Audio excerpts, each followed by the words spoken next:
José Antonio Crespo, contra la historia oficial. Episodios de la vida nacional, desde la conquista hasta la Revolución, México, debate, 2009. Reseña por Guadalupe Gómez Aguado. Las próximas conmemoraciones del bicentenario de la Independencia y del centenario de la Revolución, en 2010, han sido el pretexto ideal para la publicación de diversos trabajos cuyo objetivo es rememorar, celebrar, criticar o analizar los principales acontecimientos de la historia de México en sus casi 2 siglos de existencia como nación independiente. Entre novelas históricas, estudios eruditos, memorias de coloquios y obras de divulgación, el historiador José Antonio Crespo ha publicado su libro Contra la historia oficial, que pretende ser una reflexión sobre la historiografía mexicana, especialmente la que se refiere a los temas políticos centrados en los héroes de bronce sin mancha y los terribles villanos, sin virtud alguna, cuyas intervenciones han sido fuente de diversos males para México. De esa manera, Crespo señala que su objetivo es precisamente cuestionar los postulados tradicionales de dicha historia oficial, que ha creado imágenes ejemplares de los héroes nacionales con el fin de fomentar el nacionalismo. A cambio, propone rescatar algunos episodios y sucesos de nuestra trayectoria nacional, generalmente ocultos o distorsionados por la historia oficial, con el fin de asumir una postura más realista respecto de nuestro despliegue histórico. Así, el cuestionamiento de fondo, en palabras del autor de Contra la historia oficial, es si para el surgimiento de un nuevo México, más democrático y justo, no hace falta una nueva visión oficial de la historia, más apegada a la realidad, que refleje lo que en verdad hemos sido, con todos nuestros vicios y virtudes, más que lo que hubiéramos querido ser. En ese sentido, yo me pregunto si es necesaria una historia oficial, impuesta desde el poder y orientada a conseguir lo que el gobierno en turno pretenda de sus ciudadanos mediante la enseñanza de ciertos temas y la ignorancia de otros, y si la propuesta de Crespo se inserta en esa nueva historia que se pretende reconstruir para formar un México democrático y justo. En primer término, surge la duda, ¿a qué historia oficial se refiere Crespo? La de bronce explicada en su momento por Luis González y que comenzó a gestarse en el siglo XIX. ¿A la historia construida a partir del triunfo de los gobiernos revolucionarios? ¿O la difundida por la llamada reacción, es decir, la derecha, que también ha tratado de difundir su propia visión del pasado de México? En torno a esas cuestiones es preciso admitir que cada etapa histórico-política se ha caracterizado por la forma de abordar el pasado, de explicarlo, entenderlo y enseñarlo, como advierte Manuel Larraínzar, un historiador decimonónico. Sin la historia nada se sabría de cuánto ha sucedido y se ha inventado desde que existe el mundo, y ni los pueblos ni los particulares tendrían regla segura que los guiase en el curso de la vida. Es decir, la enseñanza de la historia, desde ese punto de vista, sería esencial para comprender el pasado y el presente. Además, al mostrar los procedimientos por medio de los cuales ha ido mejorando o empeorando la condición humana podría dar elementos para explicar las desgracias del hombre y su incapacidad para salir del estado de infelicidad característico de la vida política y social de los pueblos. De esa manera, tradicionalmente se ha visto a la historia como maestra de la vida, como faro que ilumina el camino y permite al ser humano vivir de una mejor manera gracias a la sabiduría adquirida mediante su conocimiento y su estudio. Esa idea es heredera de la creencia prevaleciente en el siglo XIX sobre las sociedades humanas que evolucionaban como organismos vivos, crecían en una dirección definida y estaban regidas por leyes que podían trazarse con precisión mediante la observación y la razón. La fe en el progreso fue la piedra angular de esa centuria. Sin embargo, a decir de Isaiah Berlin, esas creencias fueron sacudidas bruscamente por lo ocurrido en las primeras décadas del siglo XX, cuando fue claro que la evolución histórica de la humanidad quedó rota por el ascenso al poder de personajes como Adolfo Hitler y José Stalin. De pronto, parecía que los seres humanos y sus instituciones resultaban ser mucho más maleables, considerablemente menos resistentes de lo que se había pensado. Se habló entonces de un regreso a la barbarie, que se había creído superada para siempre, y comenzó a buscarse el retorno a una edad de oro, una utopía, dado que para volver al pasado o a lo que se suponía era el pasado, habría que reproducir las condiciones exactas en las que éste ocurrió. Por lo demás, la idea de que todo tiempo pasado fue mejor no deja de ser una quimera a la que se recurre en épocas difíciles, tanto de manera individual, como comunitaria o nacional. TV escribe, y como muchos deducen que el pasado fue mejor, es que anhelan regresar al tiempo en donde el que dirige, permite la burla y el abuso, pero mantiene la paz. Y por eso denostan, se muestran como adversarios de todo intento de modificar la manera en que se lleva la vida política, social y económica del pueblo. ¿Quién es tan ignorante como para clamar que regresen al poder los mismos rateros de siempre, los abusivos, los intocables? Para esto, siempre el pueblo absorbe las decisiones absurdas y paga, sin un atisbo de rebeldía. Guadalupe Gómez Aguado escribe, por otra parte, los historiadores desistieron de buscar las generalidades que supuestamente caracterizaban a las sociedades humanas. Las lecciones del siglo XX dejaron claro que el propósito de la historia ya no era más la búsqueda de las características compartidas para explicar fenómenos específicos. Quien emprendiera un análisis histórico, en cambio, tendría que encargarse de destacar lo particular y único de los diversos acontecimientos o circunstancias. En ese sentido, al leer la serie de ensayos históricos de Contra la Historia Oficial, escrito a casi una década de comenzado el siglo XXI, surgen varias cuestiones a discutir. En primer lugar, ¿qué tipo de historia debe hacerse en los albores de la nueva centuria? Porque si se está en contra de la historia oficial, centrada en los grandes hombres y en cuestiones políticas, se vuelve a un relato cuyo centro es, nuevamente, el personaje y su actuar político. Y si lo que se busca es hacer una nueva historia, ¿por qué utilizar una propuesta que de suyo es tradicional? Las respuestas que podemos encontrar en el trabajo de Crespo nos llevan a reflexionar sobre la dificultad que conlleva la difusión de la historia lejos de maniqueísmos y desde perspectivas novedosas y amenas para los lectores no especializados. TV escribe, para empezar, el docente está condicionado por una historia oficial previa en la que fue educado, y cualquier intento de ir contra esa historia, lo convierte en reaccionario e indeseable. Además, hablar de política en la docencia, está penado. Guadalupe Gómez Aguado escribe, en cuanto a la estructura de la obra, está dividida en capítulos que retoman ciertos episodios de la historia nacional desde el punto de vista de la actuación de algunos personajes controvertidos de nuestro pasado. Así, Hernán Cortés, Cuauhtémoc, La Malinche y Martín Cortés desfilan en la primera parte del libro para dar paso, después de un salto de más de 200 años, a la historia decimonónica, tema central del relato histórico de Crespo.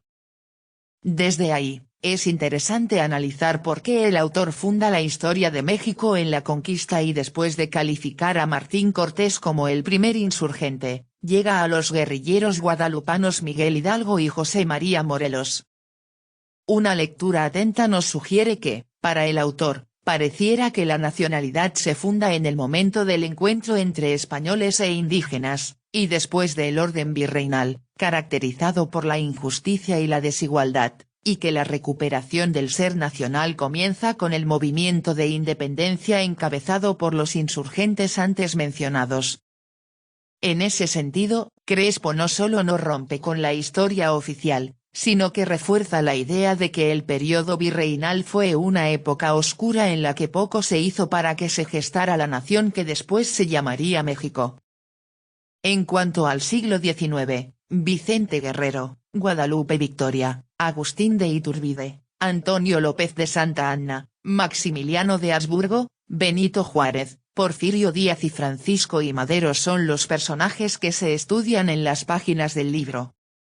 Crespo analiza distintas coyunturas en el actuar de los héroes o antihéroes mencionados y deja ver que, contra la historia oficial, episodios de la vida nacional todos tienen errores y aciertos, y que su actuación, a veces aclamada, a veces controvertida, está llena de contradicciones, como toda vida humana. En ese sentido, el relato se vuelve ameno porque el lector puede conocer episodios poco difundidos y cuestionar a los héroes que también cometieron errores. De cualquier modo, los episodios rescatados por Crespo se quedan en el siglo XIX. La revolución y los gobiernos emanados de esta no merecen la atención del autor, como si la historia de héroes hubiera terminado con la muerte de Madero y no hubiera nada que decir sobre la historia y su enseñanza en el complicado siglo XX. Se echa de menos una explicación del autor sobre la elección de los temas tratados y la falta de análisis de temas posrevolucionarios. En contra la historia oficial, Crespo afirma que no debe hacerse una historia de la guerra, como se ha enseñado tradicionalmente el pasado mexicano, basando la enseñanza en los cientos de batallas peleadas por la patria. En cambio, propone hacer una de la democracia y tratar a los héroes como lo que fueron, caudillos o líderes políticos, y no como semidioses. Sin embargo, y a pesar de su propuesta inicial, al hablar de estos personajes acaba nuevamente recurriendo a los conflictos armados, porque fue en ese ámbito, el militar y el de enfrentamientos bélicos, en lo que se centró en gran medida la política decimonónica. Por lo demás, la idea de que la democracia es un valor en sí misma, y que alcanzarla es el camino para acabar con las desigualdades, las contradicciones y la corrupción de nuestra vida pública no deja de ser un ideal bastante alejado de la realidad. En ese sentido, Eric Hobsbawm ha dicho que en la época actual hemos puesto demasiadas esperanzas en la democracia como el único sistema que puede poner remedio a los dilemas transnacionales contemporáneos, y, traer la paz, en vez de sembrar el desorden. Sin embargo, a decir del mismo autor, lo cierto es que no puede hacerlo, según queda demostrado si se analiza el avance democrático de México en los últimos años. Así, a partir de la derrota del PRI en 2000, y la llegada al poder de un nuevo partido político, hemos visto cómo esa decisión democrática de algunos no ha sido suficiente para acabar con todos los problemas de un país tan multicultural y heterogéneo como México. TV escribe, y no fue posible lograr un cambio a partir del 2000, ya que el presidente en turno, demostró ser en realidad, un títere más de las conveniencias del poder vigente, el poder de los ricos, de la clase alta, que no se inmutó ante el cambio y siguió enquistado en el poder. Por eso, ese presidente, pasa a la historia como un gran traidor al cambio, una persona de escaso raciocinio. Guadalupe Gómez Aguado escribe, de esa manera, resulta pertinente una reflexión sobre cómo la enseñanza de la historia busca llevar a México a ser un país en el que sus ciudadanos sean verdaderamente conscientes de sus decisiones y tengan la fuerza suficiente para exigir a quienes los gobiernan que cumplan con su deber. TV escribe, esto no puede concretarse, porque la gran mayoría de mexicanos, capaces de leer, no lo hacen y, además, su poder de comprensión de textos, es nula, atiborrados y rebasados por medios de entretenimiento cuyo objetivo es meter lodo en el entendimiento. Claro, los medios no son culpables, es la naturaleza humana que busca lo lúdico, el entretenimiento en una vida de servidumbre voluntaria. A ningún pueblo se le puede obligar a que lea, se instruya o se interese por la vida política de su país y menos que cuestione la veracidad de la historia que se les comunica.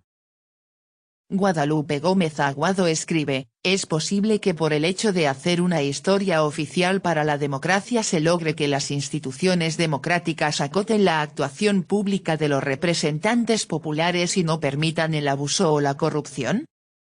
Y más concretamente, ¿es justo confiar en la democracia como el único sistema deseable si ya hemos visto que los últimos gobiernos mexicanos han sido elegidos por menos del 50% del electorado, y que esos representantes populares en realidad están más preocupados por quedar bien con los medios masivos de comunicación y no con su país?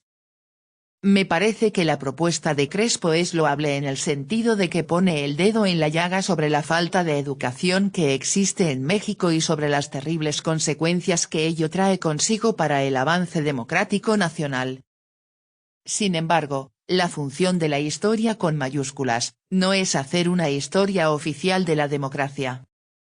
En todo caso, más que hablar de los personajes y sus errores, como propone Crespo, sería mejor hacer una historia de los procesos, sus causas y sus consecuencias, y así los grandes personajes quedarían en segundo plano y no sería necesario que las nuevas generaciones conocieran los excesos del poder a los que están sujetos todos los hombres públicos. En ese sentido, nuevamente surge la cuestión de cómo enseñar historia en una realidad en la que las fronteras se desvanecen, el éxito económico se equipara con la felicidad y se busca la gratificación inmediata, por lo que la comprensión del pasado queda como una asignatura obsoleta que no tiene sentido en un mundo acostumbrado a la inmediatez. Por otra parte, una paradoja de nuestro tiempo es que la pretendida homogeneidad cultural de los estados-nación modernos esconde en realidad tensiones y conflictos sociales derivados de la falta de reconocimiento de las diferencias de las minorías étnicas que no se adaptan al modelo impuesto por los estados monoétnicos. Ello ha provocado el resurgimiento de la intolerancia hacia quienes son distintos de la mayoría, y ha derivado en la falta de comprensión entre los miembros de un mismo grupo que, sin embargo, se saben distintos. Entonces, ¿puede enseñarse una historia homogénea en un país por demás heterogéneo? Si bien la propuesta de José Antonio Crespo, tal como se ha expuesto, es cuestionable en algún sentido, también es cierto que es un intento por difundir la historia fuera del ámbito académico. Cabe hacer una reflexión final, de cara a las conmemoraciones de la independencia y de la revolución. Es posible, como afirma Crespo, pensar en una historia enseñada en las aulas que fomente los valores de la democracia, la legalidad, la civilidad y la negociación. Si se hiciera esa nueva historia oficial, ¿no caeríamos en lo mismo que se ha hecho hasta ahora? La tarea es compleja, y toca a quienes nos dedicamos al oficio de historiar encontrar la manera, no de maquillar el pasado para fomentar ciertos valores, sino de enseñarlo en toda su riqueza y complejidad para hacer frente al futuro con las armas del conocimiento y de la reflexión. TV escribe, no le interesa al ciudadano común indagar sobre la historia de su nación, solo vive lo inmediato. La creencia en lo que dicta lo oficial, por decreto, no es cuestionado, porque para cuestionar, se debe partir de fuentes reales, no de invenciones. Para empezar, gran mayoría de mexicanos, aún creen que Santo Claus es algo real, que la Virgen es algo real, que el fútbol es algo real y uno un negocio sucio, creen todavía que somos pecadores y que el Dios nos va a ayudar, creen en cualquier basura que se les inculca. Y todo por no aprender a leer y comprender un poco de cómo se van anudando los acontecimientos. Es por eso que el mexica es presa fácil de promesas, de palabras bonitas, y está ignorante de su papel en la historia, y de lo que serían las consecuencias de una prolongación de la situación actual, cuando ésta es nefasta a los intereses del pueblo. Guadalupe Gómez Aguado. Centro de Enseñanza para Extranjeros, UNAM.